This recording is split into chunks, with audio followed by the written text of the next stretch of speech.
நேர்களை வரலாறு காணாத ஒரு பெருமழையை தமிழகம் சந்தித்துக் கொண்டிருக்கிறது.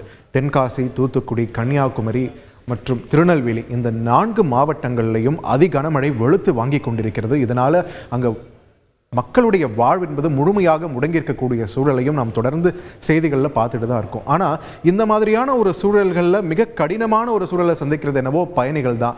அவங்க வீட்டை தாண்டி வெளியில் போய் யாரும் தெரியாத ஒரு இடத்துல மாட்டிக்கிறது மாதிரியான ஒரு கொடுமையான ஒரு நிகழ்வு எதுவுமே இருக்காதுன்னு சொல்லலாம். அந்த வகையில் இந்த திருச்செந்தூரில் இருந்து சென்னை எக்மோரை நோக்கி பயணித்திருக்கக்கூடிய ஒரு ரயில், அந்த ரயிலானது தற்பொழுது ஸ்ரீவைகுண்டத்தில் நேற்று இரவு 9 மணியிலிருந்து சிக்கி தவித்துக் கொண்டிருக்கிறது. அதில் இருக்கக்கூடிய 500 பயணிகள் இன்னும் மீட்கப்படாமல் அந்த ரயிலுக்குள்ளேயே சிக்கியிருக்கிறார்கள். அவர்களை மீட்பதற்கான பணிகள் ஒருபுறம் முன்னெடுக்கப்பட்டிருக்கக்கூடிய நிலையில் அவர்களுடைய நிலை குறித்த ஒரு அச்சமும் மக்களிடையே தற்பொழுது அதிக அளவில் இருக்கிறது என்றே சொல்லலாம். இந்த ரயிலுடைய பயணம் எப்படி அமைந்தது நேற்று இரவு அப்படின்றது தான் இந்த தொகுப்பில் நம்ம பார்க்க இருக்கிறோம். இப்போ பார்த்தீங்களன்னா திருச்செந்தூரில் இருந்து நேற்று இரவு சரியாக 8:25 மணிக்கு இந்த ரயிலானது புறப்பட்டிருக்கிறது. திருச்செந்தூரில் இருந்து புறப்பட்டு நேராக ரயிலானது காயல்பட்டினத்தை நோக்கி சென்று இருக்கிறது. இங்கே பார்த்தீங்கன்னா திருச்செந்தூர்லேயே நம்ம ஒரு 69 சென்டிமீட்டர் இந்த ரேஞ்சில் தான் ஒரு மழை பொழிவு இருந்தது. காயல்பட்டினத்தை எடுத்தோம்னா 95 சென்டிமீட்டர் என்ற அளவுக்கெல்லாம் போயிடுச்சு. ஒரு வரலாறு காணாத ஒரு மழை பொழிவுன்றதை தாண்டி ரெக்கார்ட் பிரேக் பண்ணியிருக்கு அப்படின்ற அளவுக்கு ஒரு அதிக மழை பொழிவை சந்தித்தது காயல்பட்டினம். ஆனாலும் இந்த காயல்பட்டினத்தில் கூட சிக்கல் இல்லாமல் இந்த ரயிலானது தனது பயணத்தை தொடங்கியது. ஆறுமுகநேரியில் 8:34 மணிக்கு இந்த ரயிலானது சென்றடைந்திருக்கிறது. அங்கேயும் தனது பயணத்தை முடித்துக்கொண்டு அடுத்ததாக குரும்பூரில் 8:41 மணிக்கு இந்த ரயிலானது சென்றடைந்தது. குரும்பூரிலிருந்து புறப்பட்ட இந்த ரயிலானது அடுத்ததாக நசரத் என்ற பகுதியை 8:50 மணிக்கு சென்றடைந்தது. நசரத்தில் இருந்துதான் ஸ்ரீவைகுண்டம் ஸ்டேஷனை நோக்கி தனது பயணத்தை தொடங்கியது. ஆனால் அதுக்கப்புறம் அது நகர போறதில்லை அப்படின்றது யாரும் எதிர்பார்த்திருக்கவே மாட்டாங்க. 8:50 என்ற மணியளவில் ஸ்ரீவைகுண்டத்தை அடைந்த அந்த ரயில் அதுக்கப்புறம் தான் தெரிய வந்திருக்கு.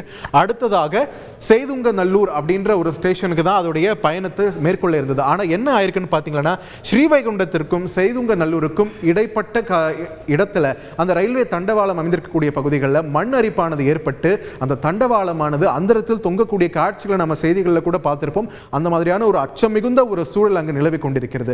இந்த தகவல் பெறப்பட்டு உடனடியாக இந்த ரயிலானது நேற்று இரவே அங்கு ஸ்ரீவைகுண்டத்தில் நிறுத்தப்பட்டிருக்கு. ஒருவேளை இந்த தகவல் கிடைக்காமல் போயிருந்தால், அந்த தண்டவாளத்தில் பயணித்திருந்தால் அது ஏற்படுத்தியிருக்கக்கூடிய பேரழிவு எந்த அளவிற்கு இருந்திருக்கும் அப்படின்றத நாம சொல்லக்கூட வேணாம்னு நினைக்கிறேன். அந்த அளவுக்கான ஒரு அச்சத்தை நம்ம தவிர்த்திருக்கிறோம், அச்சமான ஒரு சூழலை தவிர்த்திருக்கிறோம். தற்பொழுது இங்க நேற்று இரவு 8:50 மணியிலிருந்து இருக்கக்கூடிய இந்த ரயிலை பொறுத்த வரைக்கும் ஏற்கனவே 800 பயணிகள் பயணம் மேற்கொண்டிருக்காங்க. ஆனால் காலையிலே பார்த்தீங்கன்னா ஒரு 300 பயணிகள் நீரின் அளவு குறைவாக இருக்கும்போதே வெளியேறி இருக்கிறார்கள். நிலவ சீரடைஞ்சிரும், அதுக்கப்புறம் பயணம் தொடர இருக்க போகிறது அப்படின்ற ஒரு நம்பிக்கையில் அந்த 500 பயணிகளும் ரயிலில் இருக்கவே தொடர்ச்சியாக மழை பொழிவு அதிகரிக்க அதிகரிக்க அங்கு நீரின் அளவும் அதிகரித்திருக்கிறது. இதனால என்ன இருக்குன்னு பார்த்தீங்கன்னா அந்த ரயில்வே ஸ்டேஷன் பிளாட்ஃபார்ம் தாண்டி அந்த நீரின் அளவு தொடர்ந்து உயர்ந்து ரயில் பெட்டிகளுக்குள்ள எல்லாம் தண்ணீர் போய் அங்க ரயிலுக்குள்ளும் நீரின் அளவு அதிகரிக்கக்கூடிய ஒரு அச்சமிகுந்த ஒரு சூழல் உருவாகி இருக்கிறது. இதனால என்ன இருக்கு, உள்ள இருக்கக்கூடிய பயணிகள் எல்லாம் அப்பர் பர்த்தில் தஞ்சம் புகக்கூடிய ஒரு சூழலானது உருவாகி இருக்கிறது. இந்த சூழலை எதிர்கொண்டிருக்கக்கூடிய அந்த மக்களுக்கு தேவையான அடிப்படை வசதிகள், உணவு உள்ளிட்ட அடிப்படை வசதிகளை நிறைவேற்ற அங்க உள்ளூர் மக்களே சில நடவடிக்கைகளை எடுத்திருப்பதாக சொல்லப்படுகிறது. அவர்களை மீட்பதற்காக சூலூர் விமானப்படையிலிருந்தும் கூட விமானம் புறப்பட்டிருக்கிறது, ஹெலிகாப்டர் புறப்பட்டிருக்கிறது. அவர்களை மீட்பதற்காக பல்வேறு நடவடிக்கைகளும் தமிழக அரசு முன்னெடுத்திருக்கிறது. இந்த 500 பயணிகளையும் மீட்டெடுப்பதற்கு எப்பொழுது மீட்கப்பட இருக்கிறார்கள், எப்பொழுது அந்த ரயில் பர்த்திலிருந்து அவங்களுக்கு விடுதலை கிடைக்க போகிறது அப்படின்ற ஒரு எதிர்பார்ப்பு தான் எல்லோரிடமும் நிலவுகிறது. செய்திகளை உடனுக்குடன் தெரிந்து கொள்ள உடனே சப்ஸ்கிரைப் பண்ணுங்க.